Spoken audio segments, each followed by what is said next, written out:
Hello my dear friend, welcome to my YouTube channel Lakshya shooters. आज की class शुरू करने से पहले दो लाइन प्यारी सी बातें पढ़ लेते हैं। उसके बाद मैं बताऊंगा आज कौन सा क्लास है और कौन सा चैप्टर हम लोग पढ़ रहे हैं। तो चलिए पढ़ स्टार्ट करते हैं हम लोग। वक्त बदल जाओ वक्त के साथ या फिर वक्त बदलना सीखो। बदल जाओ वक्त के साथ या फिर वक्त बदलना सीखो। मजबूरियों को मत कोसो, हर हाल में चलना सीखो। बहुत अच्छा स्टूडेंट। यहाँ पे कहा है कि या तो वक्त के साथ आप ही बदल जाइए या फिर वक्त को ही बदल दीजिए। मजबूरियों को मत कोसिए कि मेरे पास ये मजबूरी है वो मजबूरी है, हर हाल में चलना सीखिए। तो चलिए स्टूडेंट, हम लोग चलते हैं चैप्टर पे। आज का चैप्टर चैप्टर 6 है, जो कि क्लास 7th का है। मैंने क्लास 7th का चैप्टर 7th अगले ही वीडियो में पढ़ा दिया था। और स्टूडेंट मुझे कल थोड़ा समय नहीं मिल पाया, जिसके कारण मैंने वीडियो क्रिएट नहीं कर पाया। इसलिए मेरा आज ये वीडियो थोड़ा क्रिएट करने में विलम्ब हो रहा था। आज चैप्टर 6 है। चैप्टर 6 थोड़ा बड़ा चैप्टर है, जिसके कारण मुझे बड़ा वीडियो बनाना पड़ सकता है। लेकिन स्टूडेंट जुड़े रहिएगा हमारे वीडियो में। चलिए स्टार्ट करते हैं। चैप्टर 6 है। दूसरा चीज़, मैं स्टूडेंट सिर्फ एनसीईआरटी को ही कवर कर रहा हूँ। अगर एनसीईआरटी कवर हो जाती है तो उसके बाद दूसरा बुक देखा जाएगा। लेकिन सबसे पहले हमारी ये मेन ध्येय रहेगी कि चैप्टर 6 से 12 तक एनसीईआरटी ही किया जाए। अगर इसमें बच्चे हैं जो कि एनसीईआरटी पढ़ने वाले हैं, जैसे कि किसी क्लास के बच्चे हैं, वो भी पढ़ सकते हैं और तैयारी करने वाले भी पढ़ सकते हैं। चलिए स्टार्ट करते हैं। चैप्टर 6, मानव पर्यावरण, अन्योन्य क्रिया, उष्णकटिबंधीय एवं उपोष्ण प्रदेश। रेणुका बहुत उत्साहित थी। उसके चाचा श्रीकांत लगभग 4 महीने के बाद आज घर में थे। वह एक वन्यजीव फोटोग्राफर थे तथा बहुत यात्रा करते थे। बहुत छोटी उम्र से ही रेणुका की रुचि वन्यजीव एवं वनों में थी। जब उसके चाचा ने प्रकृति संबंधी पुस्तकों से उसका परिचय कराया, दूरस्थ भूस्थल पर वहाँ रहने वाले लोगों की तस्वीरें उसे हमेशा आकर्षित करती रहती थी। यहाँ पे देखिए, एक रेणुका है और एक रेणुका के चाचा श्रीकांत जी हैं। इन्हीं दोनों के बारे में बात हो रहा है। यहाँ पे बताया गया है कि रेणुका के जो चाचा जी थे एक वन्यजीव फोटोग्राफर थे और रेणुका का भी मन वन्य जीव अभ्यारण्य में ही जाने लगा था। देख लीजिए चित्र 6.1 विश्व के विभिन्न भागों के निवासियों के चित्र हैं। रेणुका इन तस्वीरों में से तुम रेणुका इन तस्वीरों में तुम विश्व के विभिन्न भागों के लोगों को देख सकती हो। इसमें कुछ शुष्क रेगिस्तान से हैं, कुछ बर्फीले प्रदेश से हैं, कुछ गर्म नम वर्षा वनों से हैं। वे मुझे कितना अलग दिखते हैं, रेणुका ने कहा। वे देखने में भले ही अलग हो, लेकिन उनके भोजन, कपड़ा एवं मकान जैसे जीवन की मूल आवश्यकता हमारे समान ही है, श्रीकांत चाचा ने कहा। उसके बच्चे भी शायद तुम्हारी ही तरह खेलते हैं, कभी झगड़ते हैं, कभी फिर समझौता कर लेते हैं, गाते हैं, नाचते हैं या एवं घरेलू कार्यों में अपने परिवार की मदद करते हैं। वे प्रकृति के करीब रहते हैं एवं जीवन के शुरुआत में ही प्रकृति की देखभाल करना सीख जाते हैं। वे मछली पकड़ना एवं वनों से सामग्री एकत्रित करना सीख जाते हैं। क्या आप जानते हैं स्टूडेंट, यहाँ पे देख लिए, जब स्पेन के अन्वेषकों ने इस नदी की खोज की तब सिर पर सुरक्षा कवच, हेडगियर एवं घास की स्कर्ट पहने कुछ स्थानीय आदिवासियों ने उन पर आक्रमण किया। इन आक्रमणकारियों ने उन्हें प्राचीन रोमन साम्राज्य के अमेजोस नामक महिला योद्धा के आक्रमक समूह की याद दिला दी। इस प्रकार यहाँ का नाम अमेजन पड़ा। अमेजन जंगल की बात हो रही है स्टूडेंट। आइए अमेजन बेसिन के विषय में जानने से पहले हम मानचित्र देखिए। चित्र 6.2। चित्र 6.2 दक्षिण अमेरिका में अमेजन बेसिन। देखिए स्टूडेंट, मैंने आपको कई बार बताया हुआ है कि अगर आपको मैप के बारे में भी पढ़ना है तो आप मुझे कमेंट बॉक्स में बता सकते हैं, उस पर मैं वीडियो बना दूंगा। लेकिन अभी फ़िलहाल जब हम लोग पढ़ाई करते हैं तो मैप पे ध्यान नहीं देते हैं, मैप को छोड़कर हम लोग आगे बढ़ जाते हैं। कारण ये मेरा मोबाइल स्क्रीन है और दूसरा प्रॉब्लम ये होता है कि आँखों में इसका जो लाइट है ना, थोड़ा दिक्कत करने लगता है, प्रॉब्लम करने लगता है। लास्ट होते होते देखेंगे तो थोड़ा लैंग्वेज में भी फ़र्क आ जाता है, मीन्स कि इधर उधर बुलाने लगता है। कारण है, अब ये आप लोग सोचते होंगे कि क्या वीडियो बनाते हैं ऐसा, लेकिन प्रॉब्लम होता है स्टूडेंट, आप लोग भी समझते हैं मोबाइल देखने वाले। ध्यान दें कि उष्णकटिबंधीय प्रदेश कर्क रेखा और मकर रेखा के मध्य स्थित है। भूमध्य रेखा के 10 डिग्री उत्तर से 10 डिग्री दक्षिण के मध्य के भाग को भूमध्य रेखीय प्रदेश कहते हैं। स्टूडेंट नोट डाउन कर लीजिए, भूमध्य रेखीय प्रदेश किसको कहते हैं। कंटिन्यू करते हैं क्लास को। अमेजन नदी इसी प्रदेश से होकर बहती है। ध्यान दें कि यह पश्चिम में पर्वत से निकलकर पूर्व में अंध महासागर में कैसे पहुँचती है। जिस स्थान पर कोई नदी किसी अन्य जल राशि में मिलती है तो उसे नदी का मुहाना कहते हैं। अमेज़न नदी में बहुत सारी सहायक नदियाँ मिलकर अमेज़न बेसिन का निर्माण करते हैं। यह नदी बेसिन ब्राज़ील के भागों, पेरू के कुछ भागों, बोलिविया, इक्वाडोर, कोलंबिया तथा वेनेजुएला के छोटे भाग से अपवाहित होती हैं। क्या आप इस बेसिन में स्थित उन देशों के नाम बता सकते हैं जिनसे भूमध्य रेखा गुजरती है? स्टूडेंट, अब आप देख लीजिएगा, क्योंकि इन सब के बारे में मैं नहीं बताऊंगा। शब्दावली में आते हैं। सहायक नदियाँ यह छोटी नदियाँ होती हैं जो कि मुख्य नदियों में मिलती हैं। मुख्य नदी अपनी सहायक नदियों के साथ जिस क्षेत्र के पानी को बहाकर ले जाती है वह उसका बेसिन अथवा जल संग्रहण क्षेत्र कहा जाता है। अमेजन बेसिन विश्व का सबसे बड़ा नदी बेसिन है। इसको भी राइट डाउन करो। स्टूडेंट, मैंने कई बार आप लोगों से कहा है कि जब भी ज्योग्राफी पढ़ने के लिए बैठिए एक पेन और एक कॉपी लेकर जरूर बैठिए। कंटिन्यू कर। चलिए, जलवायु। जैसे कि अब आप जानते हैं कि अमेजन बेसिन भूमध्य रेखा के आसपास फैला है और पूरे वर्ष यहाँ गर्म एवं नम जलवायु रहती है। यहाँ का मौसम दिन और रात दोनों ही समय लगभग समान रूप से गर्म एवं आर्द्र होता है तथा शरीर में चिपचिपाहट महसूस होती है। इस प्रदेश में लगभग प्रतिदिन वर्षा होती है और वह भी बिना किसी पूर्व चेतावनी के। दिन का तापमान उच्च एवं आर्द्रता की अति उच्च होती है। रात के समय तापमान कम हो जाता है लेकिन आर्द्रता वैसे ही बनी रहती है। वर्षा वन चित्र 6.3 देख लीजिए। Amazon one. Varsha one in प्रदेशों में अत्यधिक वर्षा के कारण यहाँ की भूमि पर सघन वन उग जाते हैं। चित्र 6.3 में देख लीजिए। वन इतने सघन होते हैं कि पत्तियों तथा शाखाओं से छत से उपज जाती है। Sorry student. जिसके कारण सूर्य का प्रकाश धरातल तक नहीं पहुंच पाता है। यहाँ की भूमि प्रकाश रहित एवं नम्र बनी रहती है। यहाँ केवल वही वनस्पति पनप सकती है जिसमें छाया में बढ़ने की क्षमता हो। परजीवी पौधों के रूप में यहाँ आर्किड एवं ब्रोमेलाइट पैदा होते हैं। वर्षा वन में प्राणी जात की प्रचुरता होती है।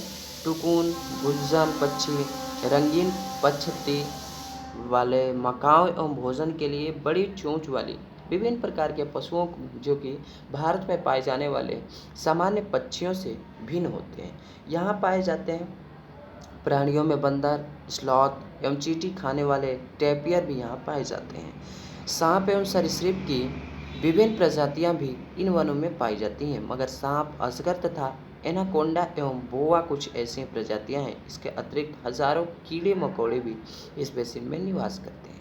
मांस खाने वाले पिरान्या, मत्स्य समेत मछलियों की विभिन्न प्रजातियां भी अमेजन नदी में पाई जाती हैं। इस प्रकार जीवों की विविधता की दृष्टि से यह बेसिन असाधारण रूप से समृद्ध है। चित्र 6.4 टूकन।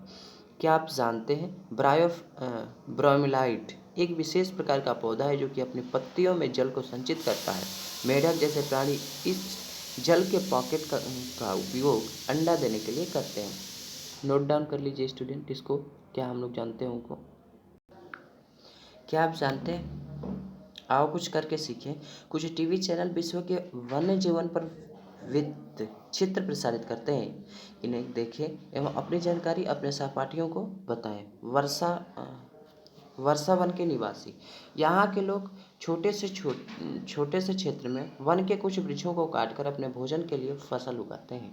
यहाँ के पशु शिकार करते हैं तथा नदी में मछली पकड़ते हैं, जबकि महिलाएं फसलों का ध्यान रखती हैं। वे मुख्यतः टेपियोका, अनन्सा एवं शकरकंद उगाते हैं, क्योंकि मछली या फिर शिकार मिलना अनिश्चित होता है। ऐसे में महिलाएं भी अपनी उगाई साग सब्जियों से अपने परिवार का भरण पोषण करती हैं।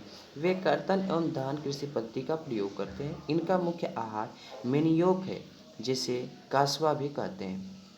अभी तक स्टूडेंट जो जो पॉइंट आया है उसको हमने बताया कि नोट डाउन कर लीजिए। जो भी पॉइंट आता है मैं बताऊँगा। तथा यह आलू की तरह जमीन के अंदर पैदा होता है। ये चींटियों की रानी एवं अंडकोश भी खाते हैं। काफ़ी, मक्का एवं कोको जैसे नकदी फसल भी यहाँ उगाई जाती है। वर्षा वन अत्यधिक मात्रा में घरों के लिए लकड़ी प्रदान करता है। कुछ परिवार मधुमक्खी के छत्ते के आकार वाले छप्पर के घरों में रहते हैं, जबकि कुछ लोग मलोका कहे जाने वाले बड़े अपार्टमेंट जैसे घरों में भी रहते हैं, जिनकी छत तीव्र ढलान वाली होती है। अमेज़न बेसिन के लोगों का जीवन धीरे धीरे बदल रहा है। पुराने समय में वन के अंदर पहुंचने के लिए नदी मार्ग ही एकमात्र उपाय था। 1970 में ट्रांस अमेज़न महामार्ग बनने से वर्षा वन के सभी भागों तक पहुंचना संभव हो गया है। अनेक स्थानों पर पहुंचने के लिए हवाई जहाज़ों तथा हेलीकॉप्टरों का उपयोग किया जाता है। इस प्रक्रिया के फलस्वरूप वहां की मूल आबादी को उस क्षेत्र से बाहर निकलकर नए क्षेत्र में बसना पड़ा, जहां वे अपने प्रणालिक तरीके से खेती करते रहे। विकास की गतिविधियों के कारण जैविक विविधता वाले वर्षा वन धीरे धीरे नष्ट हो रहे हैं। ऐसा अनुमान है कि प्रति वर्ष अमेज़न बेसिन में वर्षा वन का बड़ा भाग लुप्त होता जा रहा है। आप लोग देख सकते हैं कि वर्षा वन के लुप्त होने से व्यापक प्रभाव होता है। चित्र 6.6 वर्षा के कारण मिट्टी की ऊपरी परत बह जाती है एवं सघन वन बंजर भूमि में बदल जाता है। चित्र 6.6 देख लीजिए, वनों का क्रमिक विनाश। देख लीजिए, सबसे पहला में कितना वन था, दूसरे में कितना हुआ और तीसरे में साफ ही खत्म हो गया। आइए, क्या आप जानते हैं कर्तन एवं दहन की पद्धति में किसान पहले वृक्ष एवं झाड़ियों को काट कर भूमि साफ करता है, फिर इसको जलाया जाता है जिससे पोषक तत्व मिट्टी में मिल जाते हैं। इस साफ भूमि पर कुछ वर्षों तक फसल पैदा की जाती है। जमीन के इस टुकड़े के बार बार उपयोग से मिट्टी में पोषक तत्व का अभाव हो जाता है, इसलिए इससे टुकड़े को छोड़ दिया जाता है। इसके बाद फसल उगाने के लिए किसी दूसरे स्थान को साफ किया जाता है। इस बीच पुराने खेतों में छोटे छोटे वृक्ष उग जाते हैं। इस प्रकार मिट्टी पुनः उपजाऊ बन जाती है। तब लोग इन भूमि के टुकड़े को पुनः जोत सकते हैं। गंगा ब्रह्मपुत्र बेसिन में जीवन। गंगा तथा ब्रह्मपुत्र की सहायक नदियां मिलकर भारतीय उपमहाद्वीप में गंगा ब्रह्मपुत्र बेसिन का निर्माण करती हैं। चित्र 6.8। चित्र 6.7 में देखिए ब्रह्मपुत्र नदी दिया हुआ है। चित्र 6.8 यहाँ पे नीचे दिखाया जा रहा है गंगा ब्रह्मपुत्र बेसिन। चित्र को हमने बेर कहा है कि मैप को मैं नहीं पढ़ा पाऊंगा, लास्ट में मैं पढ़ा, अगर आप लोग कमेंट करते हैं तो पढ़ा सकते हैं। यह बेसिन उपोष्ण में 10 डिग्री उत्तर से 30 डिग्री उत्तर अक्षांश के मध्य स्थित है। घाघरा, सोन, चंबल, गंडक, कोसी जैसी गंगा की सहायक नदियां एवं ब्रह्मपुत्र की सहायक नदियां हैं, इसमें अपवाहित होती हैं। एटलस की सहायता से ब्रह्मपुत्र की कुछ सहायक नदियों के नाम ढूंढे। गंगा एवं ब्रह्मपुत्र के मैदान, पर्वत एवं हिमालय के गिरिपात तथा सुंदरबन डेल्टा।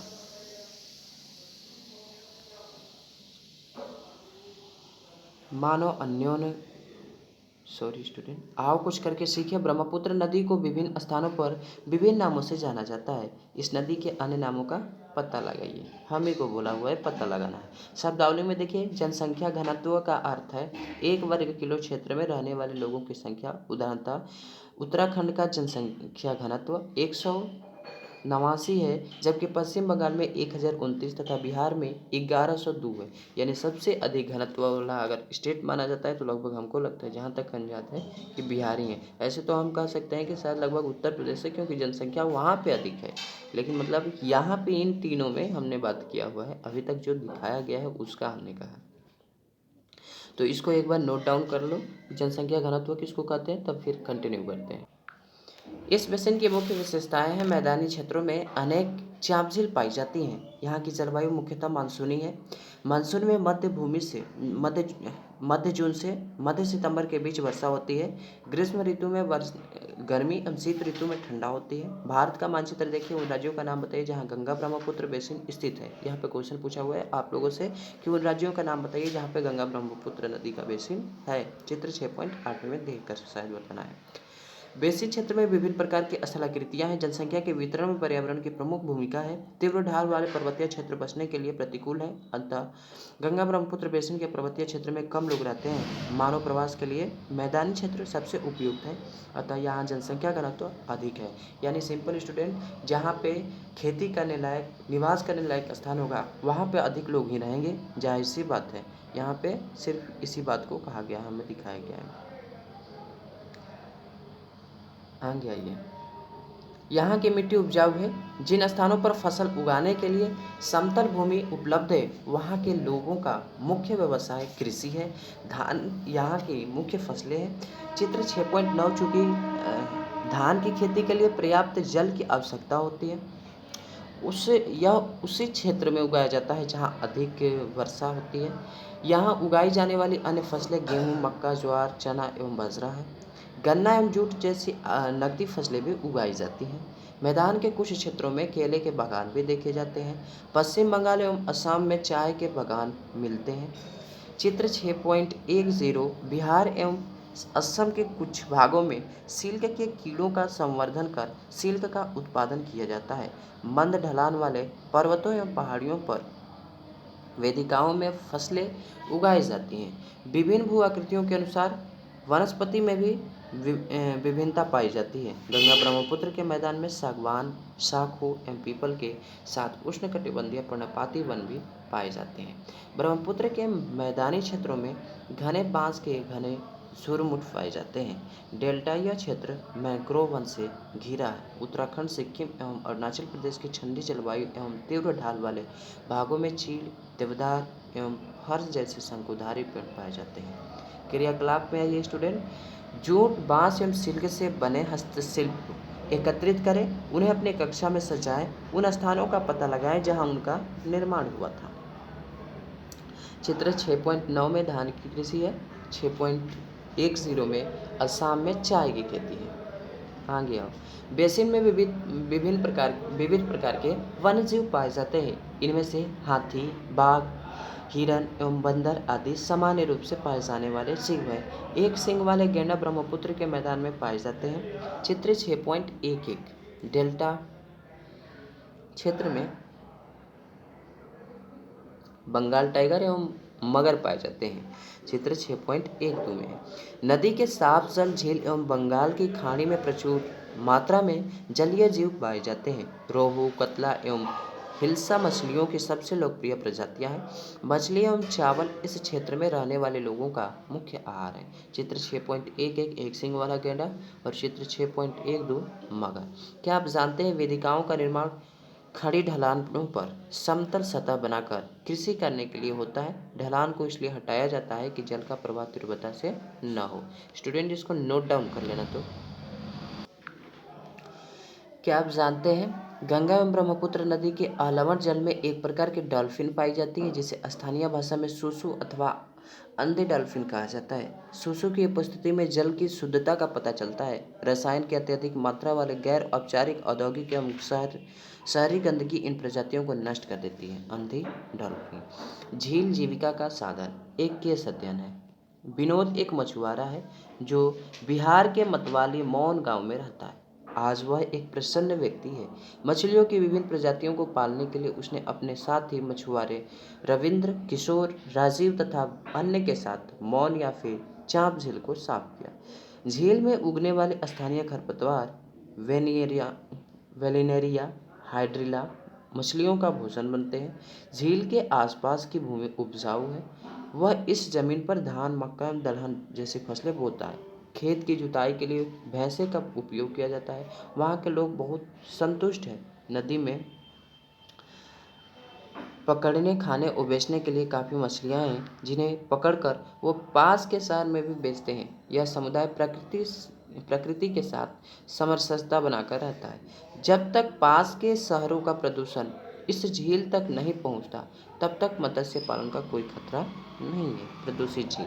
क्या आप जानते हैं सार्वभौमिक स्वच्छता कवरेज प्राप्त करने और स्वच्छता पर ध्यान केंद्रित करने के प्रयास में तेजी लाने के लिए भारत के प्रधानमंत्री ने 2 अक्टूबर 2014 को स्वच्छ मिशन भारत का शुभारंभ किया था। स्टूडेंट यहाँ पे सब चीज़ को लिखने का कोई आवश्यकता नहीं है, लेकिन ये लिख लो कि स्वच्छ भारत मिशन का मिशन कब प्रारंभ हुआ था।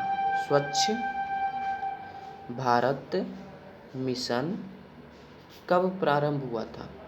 कब प्रारंभ या फिर शुभारंभ दोनों लिख सकते हो। प्रारंभ हुआ था तो इसको लिख सकते हैं 2 अक्टूबर 2014 को। ठीक है, अब इसकी देख लो, यहीं पे स्वच्छता, तो ऊपर भी यही बात कर रहा है कि स्वच्छता के विषय में कौन सा है। चित्र 6.13 में गंगा नदी के तट पर स्थित वाराणसी शहर को दिखाया गया है, यानी जिसको हम लोग बनारस के नाम से जानते हैं। गंगा ब्रह्मपुत्र के मैदानों में कई बड़े शहर एवं कस्बे स्थित हैं। इलाहाबाद, कानपुर, वाराणसी, लखनऊ, पटना एवं कोलकाता जैसे 10 लाखों से अधिक आबादी वाले शहर गंगा नदी के तट पर ही स्थित हैं। चित्र 6.13 में इन शहरों तथा यहाँ स्थित उद्योगों का गंदा पानी बहकर नदी में ही जाता है, जिससे कि नदी प्रदूषित होती है। बेसिन में यातायात का सुविकसित तंत्र उपस्थित है। आप देख सकते हैं कि गंगा ब्रह्मपुत्र बेसिन में यातायात के 4 मार्ग सुविकसित हैं। मैदानी इलाकों के लोग सड़क मार्ग एवं रेल मार्गों द्वारा एक स्थान से दूसरे स्थान तक जाते हैं।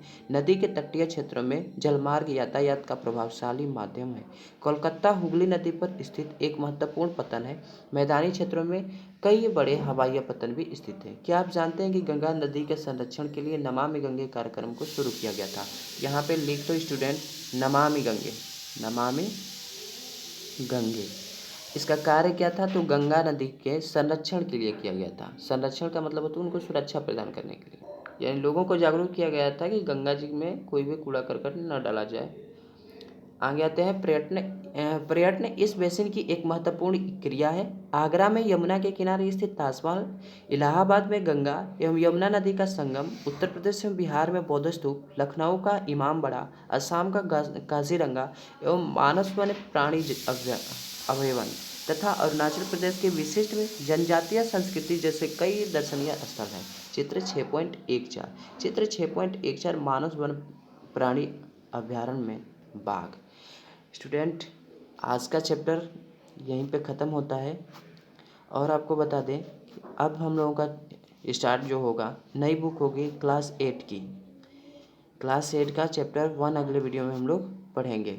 लेकिन एक और बात है, हम अब न्यू वर्ज़न के बुक को ना पढ़ाकर ओल्ड वर्ज़न के बुक को पढ़ाएंगे, क्योंकि ओल्ड वर्ज़न वाले बुक में अच्छा से डिस्क्राइब किया है या फिर इसके बारे में दिया हुआ है। न्यू वाले वर्ज़न में कुछ कट करके दिया है, जिसके कारण अच्छा नहीं है। ये भी नहीं कह रहे हैं कि ख़राब है। अभी जो बच्चे क्लास में पढ़ते हैं उनके लिए अच्छा है, बट जो तैयारी करते हैं उनके लिए अच्छा नहीं है। इसलिए क्लास 8 का जो हम स्टार्ट करेंगे, ओल्ड वर्जन स्टार्ट करेंगे। क्योंकि देखिए, अभी हमने न्यू वर्जन कंप्लीट कराया तो इसमें सिर्फ चैप्टर 7 ही है, लेकिन ओल्ड वर्जन में चैप्टर 9 है। तो बताइए, 2 चैप्टर के बारे में हम लोगों ने नहीं जान पाया। लेकिन खैर कोई बात नहीं, हम लोग चैप्टर यदि क्लास 8 का स्टार्ट करते हैं तो चैप्टर ओल्ड वर्जन के बुक को स्टार्ट करेंगे, चैप्टर टोटल पढ़ेंगे। मिलते हैं अगले वीडियो में, तब तक के लिए धन्यवाद। Thank you. जय हिंद, जय भारत। Love you friend.